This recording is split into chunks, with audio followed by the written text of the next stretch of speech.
ಆತ್ಮೀಯ ಸ್ನೇಹಿತರೆ ತಮಗೆಲ್ಲ ಅಥರ್ವ ಯೂಟ್ಯೂಬ್ ಚಾನಲ್ಗೆ ಸ್ವಾಗತ. ಸ್ನೇಹಿತರೆ, ಯಾರಾದರೂ ಮೊದಲ ಬಾರಿಗೆ ನಮ್ಮ ಯೂಟ್ಯೂಬ್ ಚಾನಲ್ಗೆ ಭೇಟಿ ನೀಡುತ್ತಾ ಇದ್ದರೆ ಸಬ್ಸ್ಕ್ರೈಬ್ ಮಾಡ್ಕೊಳ್ಳೋದನ್ನು ಮರಿಬೇಡಿ. ಸ್ನೇಹಿತರೆ, ನಿನ್ನೆ ದಿನ ಎನ್ ಟಿ ಎ ಕಡೆಯಿಂದ ನೆಟ್ ನೋಟಿಫಿಕೇಷನ್ ಅಂತಕ್ಕಂಥದ್ದು ಹೊರಬಂದಿದೆ ಸ್ನೇಹಿತರೆ. ಸುಮಾರು ಜನ ಒಂದು ಗ್ರೂಪಲ್ಲಿ ಡಿಸ್ಕಸ್ ಮಾಡ್ತಾ ಇದ್ದೀರಿ. ಆ, ಎಷ್ಟೋ ಜನ ನೆಟ್ ಆಗಿರ್ತಕ್ಕಂಥ ಅಭ್ಯರ್ಥಿಗಳು ಮತ್ತೆ ನೆಟ್ ಬರಿಬೋದಾ ಅಂತೇಳಿ. ಬರಿಬೋದು, ಓಕೆನಾ. ಅದೇ ರೀತಿಯಾಗಿ JRF ಬರೀತಕ್ಕಂತಹ ಸ್ಟೂಡೆಂಟ್ಗಳಿಗೆ ಒಂದು ಕಿವಿ ಮಾತು ಏನು ಅಂತಂದರೆ, ನೀವು ಅಪ್ಲಿಕೇಶನ್ ಹಾಕುವಂಥ ಸಂದರ್ಭದಲ್ಲಿ ಈ ಲಾಸ್ಟ್ ನೆಟ್ ಎಕ್ಸಾಮ್ನಿಂದ JRF ಅಷ್ಟೇ ಬರೀತಕ್ಕಂಥ ಅಭ್ಯರ್ಥಿಗಳಿಗೆ ಒಂದು ಸಪ್ರೇಟ್ ಆಗಿರ್ತಕ್ಕಂತಹ ಒಂದು ಆಪ್ಷನ್ಸ್ ಅಂತ ಇಟ್ಟಿದ್ದಾರೆ. ನಾವು JRF ಅಷ್ಟೇ ಬರಿತೀವಿ ಅಂತಕ್ಕಂಥದ್ದನ್ನು ನೀವು ಅಲ್ಲಿ ಕ್ಲಿಕ್ ಮಾಡಿದ್ರಿ ಅಂತಂದರೆ ಅದಕ್ಕಷ್ಟೇ ನಿಮ್ಮನ್ನು ಕನ್ಸಿಡರ್ ಮಾಡ್ತಾರೆ. ಅದನ್ನು ಮಾಡಿದ್ರಿ ಅಂತಂದರೆ ಎಷ್ಟೋ ಜನ ನೆಟ್ ಬರೀತಕ್ಕಂತಹ ಅಭ್ಯರ್ಥಿಗಳಿಗೆ ಅಥವಾ ನೆಟ್ ಕ್ವಾಲಿಫೈ ಆಗದೇ ಇರತಕ್ಕಂಥ ವಿದ್ಯಾರ್ಥಿಗಳಿಗೆ ಇದು ಪೂರಕ ಆಗ್ತದೆ ಸ್ನೇಹಿತರೆ. ನಿಮ್ಮ ಅಂಕಗಳು ಏನಾದರೂ ಜಾಸ್ತಿ ಬಂದಿದ್ದು ಅಂತಂದರೆ ನಿಮ್ಮನ್ನು ಏನು JRF ಕ್ವಾಲಿಫೈ ಆಗ್ತಾ ಇದ್ರಿ ಅಂದರೆ ಅಲ್ಲಿ ಕನ್ಸಿಡರ್ ಮಾಡ್ಕೊಳ್ತಾರೆ. ಇಲ್ಲ ಅಂತಂದರೆ ನಿಮ್ಮನ್ನು ಯಾವುದೇ ರೀತಿಯಾಗಿ ಅಸಿಸ್ಟೆಂಟ್ ಪ್ರೊಫೆಸರ್ ಆಗಿರ್ಬೋದು, PhDಗೆ ನಿಮ್ಮನ್ನು ಕ್ವಾಲಿಫೈ ಮಾಡ್ಕೊಳ್ಳೋದಿಲ್ಲ ಸ್ನೇಹಿತರೆ. ಹಾಗಾಗಿ ಯಾಕಂದರೆ ನೀವು ಆಲ್ರೆಡಿ ಪಾಸ್ ಆಗಿಬಿಟ್ಟಿರ್ತೀರಿ, ಮತ್ತೊಬ್ಬರಿಗೆ ಅವಕಾಶ ಅಂತಕ್ಕಂಥದ್ದಲ್ಲಿ ಸಿಗ್ತದೆ, ಓಕೆನಾ. ಹಾಗಾಗಿ ಈಗ ಏನು ಮಾಡ್ತಾ ಇದ್ದಾರೆ ಅಂದರೆ 4 ಕ್ಯಾಟಗರಿಗಳಲ್ಲಿ ಸರ್ಟಿಫಿಕೇಟನ್ನು ಇಶ್ಯೂ ಮಾಡ್ತಾ ಇದ್ದಾರೆ. ಒಂದು JRF ಅಂತೇಳಿ ಕೊಡ್ತಾ ಇದ್ದಾರೆ. ಅದೇ ರೀತಿಯಾಗಿ ಒಂದು JRF ವಿತ್ ಅಸಿಸ್ಟೆಂಟ್ ಪ್ರೊಫೆಸರ್ ಅಂತೇಳಿ ಕೊಡ್ತಾರೆ. ಅದೇ ರೀತಿಯಾಗಿ ಇನ್ನೊಂದು ಅಸಿಸ್ಟೆಂಟ್ ಪ್ರೊಫೆಸರ್ ಅಂತಕ್ಕಂಥದ್ದು ಅಷ್ಟೇ ಕೊಡ್ತಾರೆ. ನೆಕ್ಸ್ಟು PhD ಓನ್ಲಿ ಅಂತಕ್ಕಂಥ 4 ರೀತಿಯಲ್ಲಿ ಈ ಬಾರಿಯಿಂದ ಸರ್ಟಿಫಿಕೇಟನ್ನು ಇಶ್ಯೂ ಮಾಡಿದ್ದಾರೆ. ಆಲ್ರೆಡಿ ಲಾಸ್ಟ್ ನೆಟ್ ನೋಟಿಫಿಕೇಷನಲ್ಲಿ ನಾವು ನೋಡ್ಬೋದು. ಅಲ್ಲಿ ಅಪ್ಲಿಕೇಶನಲ್ಲಿ ಕೇಳ್ತದ ಅಪ್ಲೈ ಫಾರ್ ಅಂತೇಳಿ ಬಂದಾಗ ನೀವು JRF ಓನ್ಲಿ ಅಂತೇಳಿ ಹಾಕಿದ್ರಿ ಅಂದರೆ ಯಾರು ಆಲ್ರೆಡಿ ಅಸಿಸ್ಟೆಂಟ್ ಪ್ರೊಫೆಸರ್ ಕ್ವಾಲಿಫೈ ಆಗಿರ್ತೀರಿ, ನೆಟ್ ಅಂತಕ್ಕಂಥದ್ದನ್ನು ಕ್ವಾಲಿಫೈ ಆಗಿರ್ತೀರಿ ಅಂಥವ್ರು JRF ಓನ್ಲಿ ಅಂತಕ್ಕಂಥದ್ದನ್ನು ನೀವು ಸೆಲೆಕ್ಷನ್ ಮಾಡ್ಕೊಂಡ್ರಿ ಅಂತಂದರೆ ನಿಮಗೆ ಎಷ್ಟೋ ಜನ ಅಭ್ಯರ್ಥಿಗಳಿಗೆ ನೀವು ಅನುಕೂಲ ಮಾಡಿಕೊಟ್ಟಂಗೆ ಆಗ್ತದೆ. ಇದೊಂದು ಎಲ್ಲರೂ ಕೂಡ ಬಹಳ ಸೀರಿಯಸ್ ಆಗಿ ತಗೊಳ್ತಕ್ಕಂಥದ್ದು ಆಗಿರ್ತದೆ ಸ್ನೇಹಿತರೆ, ಓಕೆನಾ. ಇದೊಂದು ಎಷ್ಟೋ ಜನ ಅಭ್ಯರ್ಥಿಗಳು ಅಪ್ಲಿಕೇಶನ್ ಹಾಕುವಂಥ ಸಂದರ್ಭದಲ್ಲಿ ಸ್ವಲ್ಪ ಇದನ್ನು ಗಮನಿಸ್ಕೊಳ್ರಿ.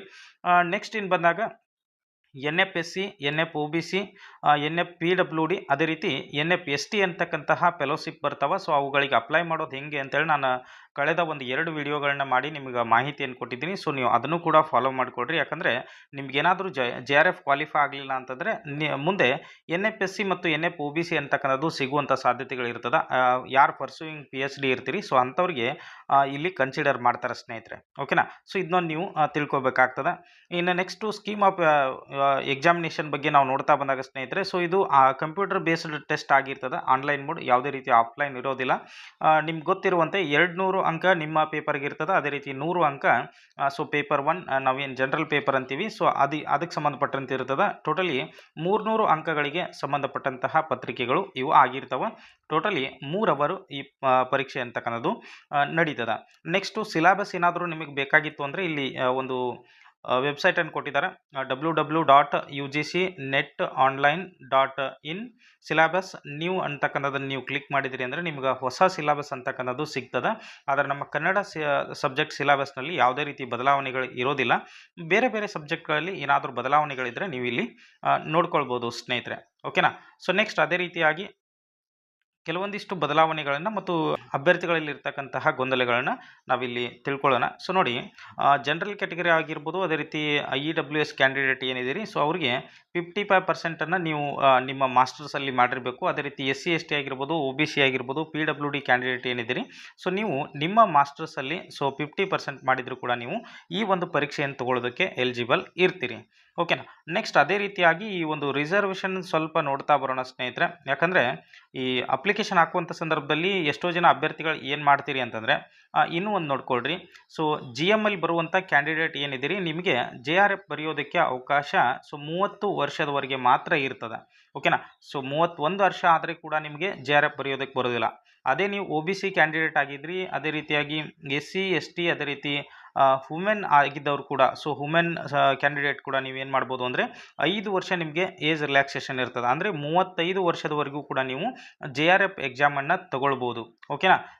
ನೆಟ್ ಎಕ್ಸಾಮ್ ಬರೆಯೋದಕ್ಕೆ ಅಸಿಸ್ಟೆಂಟ್ ಪ್ರೊಫೆಸರ್ ಕ್ವಾಲಿಫೈ ಆಗೋದಕ್ಕೆ ನೀವು ಯಾವುದೇ ರೀತಿಯ ವಯಸ್ಸಿನ ಮಿತಿ ಇರೋದಿಲ್ಲ. ನೀವು ಅದನ್ನು ಯಾವಾಗ ಬೇಕಾದರೂ ಬರಿಬೋದು ಸ್ನೇಹಿತರೆ, ಓಕೆನಾ.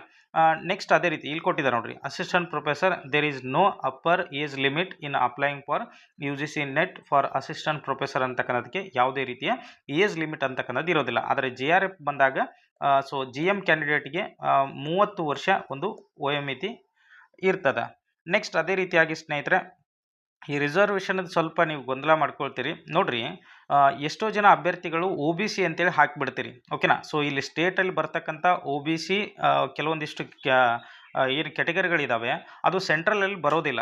ಓಕೆನಾ? ಸೊ ಹಾಗಾಗಿ ನೀವೇನು ಮಾಡಬೇಕು ಅಂತಂದರೆ ನಿಮ್ಮ ಒಂದು ಕ್ಯಾಟಗರಿ ಸೆಂಟ್ರಲ್ ಲಿಸ್ಟಲ್ಲಿ ಇರ್ತಕ್ಕಂತಹ ಒ.ಬಿ.ಸಿ ಲಿಸ್ಟಲ್ಲಿ ಇದೆಯಾ ಇಲ್ವಾ ಅನ್ನೋದನ್ನು ನೀವು ಕನ್ಫರ್ಮ್ ಮಾಡಿಕೊಂಡು ಆನಂತರ ಅಪ್ಲೈ ಮಾಡಿ ಸ್ನೇಹಿತರೆ.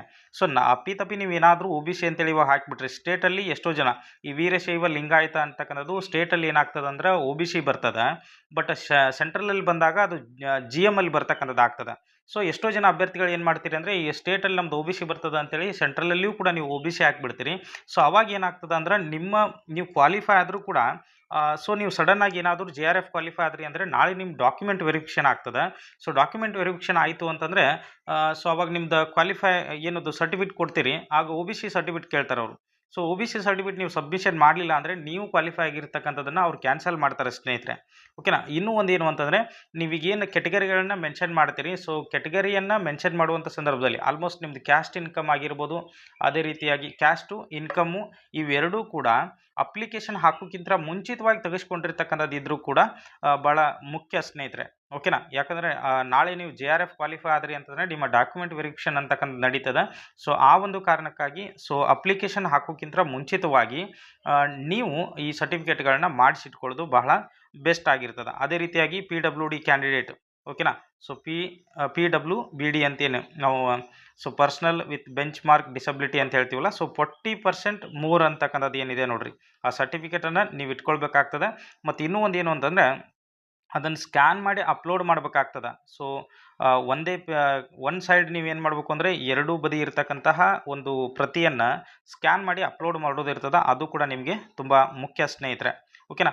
ಸೊ ಸೆಂಟ್ರಲಲ್ಲಿ ನಿಮ್ಮ ಒ.ಬಿ.ಸಿಯಲ್ಲಿ ಯಾವ್ಯಾವ ಕೆಟಗರಿಗಳು ಇದಾವೆ ಅನ್ನೋದನ್ನು ನೀವು ತಿಳ್ಕೊಬೇಕಾಗಿತ್ತು ಅಂತಂದರೆ ಸೊ ಇಲ್ಲೊಂದು ವೆಬ್ಸೈಟ್ ಕೊಟ್ಟಿದ್ದಾರೆ ಸ್ನೇಹಿತರೆ ಅವರು. ಓಕೆನಾ? www.ncbc.nic.in ಅಂತಕ್ಕಂಥದ್ದು. ಇಲ್ಲಿ ಹೋಗಿ ನೋಡಿದ್ರಿ ಅಂದರೆ ನಿಮ್ಮ ಕೆಟಗರಿ ಅಂತಕ್ಕಂಥದ್ದು ಒ.ಬಿ.ಸಿಯಲ್ಲಿ ಸೆಂಟ್ರಲ್ ಲಿಸ್ಟಲ್ಲಿ ಒ.ಬಿ.ಸಿ ಒಳಗೆ ಇದೆನಾ ಇಲ್ವಾ ಅನ್ನೋದು ಗೊತ್ತಾಗ್ತದೆ. ಸೊ ನೀವು ಇದನ್ನು ವೆರಿಫೈ ಮಾಡಿಕೊಂಡು ಅಪ್ಲಿಕೇಶನನ್ನು ಹಾಕ್ತಾ ಬನ್ನಿ ಸ್ನೇಹಿತರೆ. ಓಕೆನಾ? ಸೊ ನಿಮಗೆ ಏನಾದರೂ ಇನ್ನೂ ಗೊಂದಲ ಇದ್ದರೆ ಸೊ ಕಮೆಂಟಲ್ಲಿ ತಿಳಿಸ್ರಿ, ನೋಡೋಣ. ಸಾಧ್ಯವಾದರೆ ನಮ್ಮ ಗ್ರೂಪಲ್ಲಿ ಕೂಡ ನಾನು ಇದ್ರ ಬಗ್ಗೆ ನಿಮಗೆ ಮಾಹಿತಿಯನ್ನು ಕೊಡ್ತಾ ಹೋಗ್ತೀನಿ. ನಮ್ಮ ಟೆಲಿಗ್ರಾಮ್ ಗ್ರೂಪಿಗೂ ಜಾಯ್ನ್ ಆಗ್ತಾ ಬನ್ನಿ ಸ್ನೇಹಿತರೆ. ಓಕೆನಾ? ಸೊ ಎಲ್ರಿಗೂ ಕೂಡ ಧನ್ಯವಾದಗಳು ಸ್ನೇಹಿತರೆ.